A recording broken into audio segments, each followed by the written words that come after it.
from withholding taxes to blitzing the country with their faxed message. And I'm joined by two such people now. Charlie Flynn is a restaurant owner in Belleville, Ontario. He has stopped remitting the taxes he collects to Ottawa as a protest. Jack Morris is an exporter in Port Coquitlam, BC. He's been trying to get the no new taxes message out. Hello, gentlemen. Good afternoon. Good morning. Now, Mr. Morris, you export seafood. How did you get involved in the tax revolt? Oh, I've been complaining to the government for a long time, but the last couple months has just been getting worse because the currency has been declining, and the signs that we're in deeper trouble than we thought we were, or at least the government thinks we are, as I've just been getting more vocal. But you must have at one point decided that action had to be taken. Now, what was that point finally? Well, I write a few things and I send them to people, and they keep sending me answers back, thank you very much. And I saw an article in the BC Report which had been about the currency, the dollar falling, and I jumped on that because it's something I'd just written. I asked permission to the editor, Terry O'Neill, if I could send it off, and he said, go ahead. And I said, I'm going to start a letter writing campaign to get after the government. He says, there's already a tax revolt started. And I said, where? And he said, somewhere in Kelowna. So they gave me the fax number, and I faxed off my stuff. And John Patrick from Kelowna phoned me, and he said, you sound just as much as disturbed as I am, and do you want to join? So he faxed me his goodies, and we joined forces. Yeah, now Charlie Flynn, how about you? How did you get involved? Basically, I get fed up with the level of taxation I'm paying. I realized, looking at my statements, that I am an unpaid tax collector.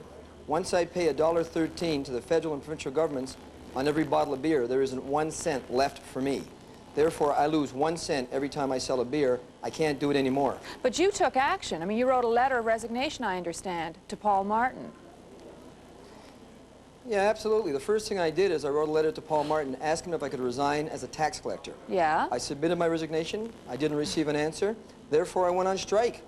But you've been doing something that is at least against the letter of a law, if not strictly illegal. You haven't been collecting taxes or forwarding them to the government. Tell me about that. Right, Tina. The last thing I want to do is become a lightning rod for protest with no action. That's my problem with every group and association formed so far. And I don't know about the Canadian Taxpayers Association or Federation. I'd like to find out, but I want to do something. I want Mr. Martin to understand, not 1 more cent, we're not going to take it anymore. We don't believe you that you're going to reduce spending and cut the deficit. We've waited 6 prime ministers, 10 finance ministers. We don't believe you anymore. Please prove it to us. But you know, Mr. Morris, why is it, you know, as we've said, every finance minister has been through this. Why is it at this particular time with Paul Martin and this particular budget that people have just said, stop, enough? We've been going for the past 20 years. They've been making promises about cutting the deficit, going after the debt, but all they've done is keep raising taxes, and the average person cannot do it anymore. Not the average person, nobody can do it anymore. You can't continue this in your household. You can't keep spending and spending and spending. As an individual, I can probably get 2 jobs, a full-time job and a part-time job, but then there's a limit. I have to sleep, have to travel to and from the jobs, have to eat. And people just can't do anymore. So it's about time the government started living up to their promises, and that's all we're asking. Just do what you said you're going to do. You're going to cut the deficit, and you're not going to increase taxes. And what they're talking about now is they're floating little balloons. They're going to increase taxes and maybe go after the deficit. Well, it's never been enough. They've been doing this since '75. So what do you think, Mr. Flynn? Is Mr. Martin going to raise taxes in this budget? Yeah, he's going to raise taxes in his budget, and we are telling him not 1 cent. Cut your spending. Don't talk to us about double dipping. Don't talk to us about not getting free haircuts. Don't talk to us about putting 2 government ministers on 1 jet at a time. Cut your spending. Get serious like we have to be serious. I've got to cut to the bone. You cut to the bone. No more taxation. You're already making Canadians being civilly disobedient every day. Well, as you are being, because in fact you're liable, are you not, to prosecution?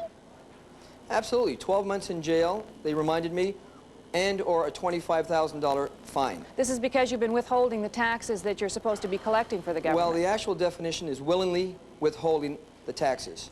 Right. Well, Mr. Morris, do you think that Mr. Martin is going to raise taxes, or do you think that your protest is going to get through to him in time for the budget, that he'll actually back off? Well, there's 2 things that can happen. A, they can do what they promised, not raise taxes and go after the deficit, but I don't think that's going to happen at all. I think B is going to happen. I think they're going to water them down a bit, because now they're starting to understand the temperature of the people. The people are just upset. I mean, this country is, these guys are running the country for the people of Canada. Well, the people of Canada don't want what they're doing, and they're going to have to listen. So right now, we've got all kinds of people here. I mean, my fax machine is going constantly. People are joining. Right now, there's about 300 outlets in British Columbia, different franchises, that are putting out this tax revolt kit, which we present. Now, I guess you both know what the alternative is, though, Mr. Flynn, and that, of course, is cuts, cuts, cuts. Are you willing to go with that alternative? It means, of course, cuts in social programs, cuts probably in areas that mean something to you as a Canadian, as they do to many, many people. Well, let's address We're that. going to lose our social programs if we don't cut. So let me just address. Mr. Flynn? Yeah, let me just address that, Tina. Basically, it's cut, cut, cut. But wouldn't you rather have those unemployed people or those welfare recipients working rather than receiving benefits for sitting at home? I mean, I don't understand. I'm an employer of last resort. When you cut me off and make me not able to provide a living to those people, they go on welfare, they go on unemployment. They don't go to Nassau. Basically, we need him to understand you're making the situation worse, not better. We have no choice. Cut the benefits. Let me employ them. Mr. Morris, do you think you can make a difference? Because people have been galvanized before. They were by the GST. There were huge protests when it came in. Nothing happened. You know these things tend to go through. That was very small compared to this.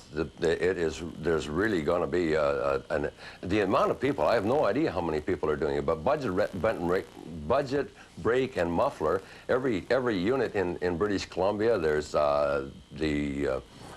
I've got a list of people. There's 300 outlets that are joining this force. That's just me, different people, because John Patrick's letter, we're just writing a letter to the Finance Minister to tell him to do what he promised. No more taxes. It's zero tolerance time.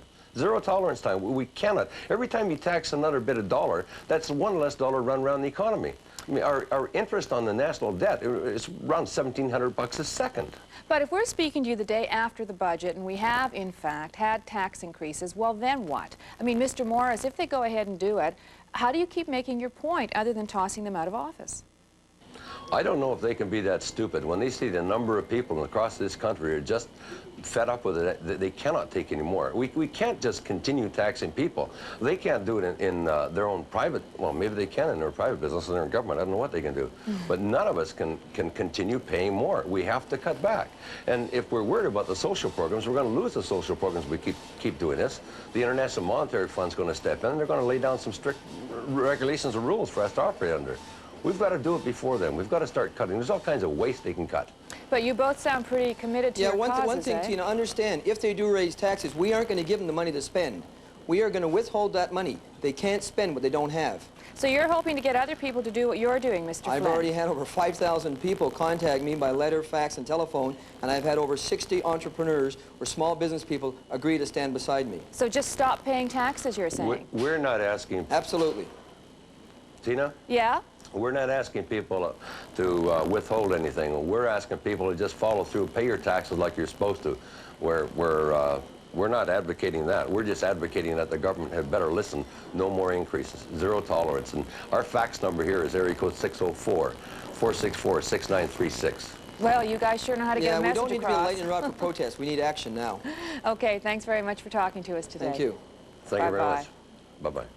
When we come back,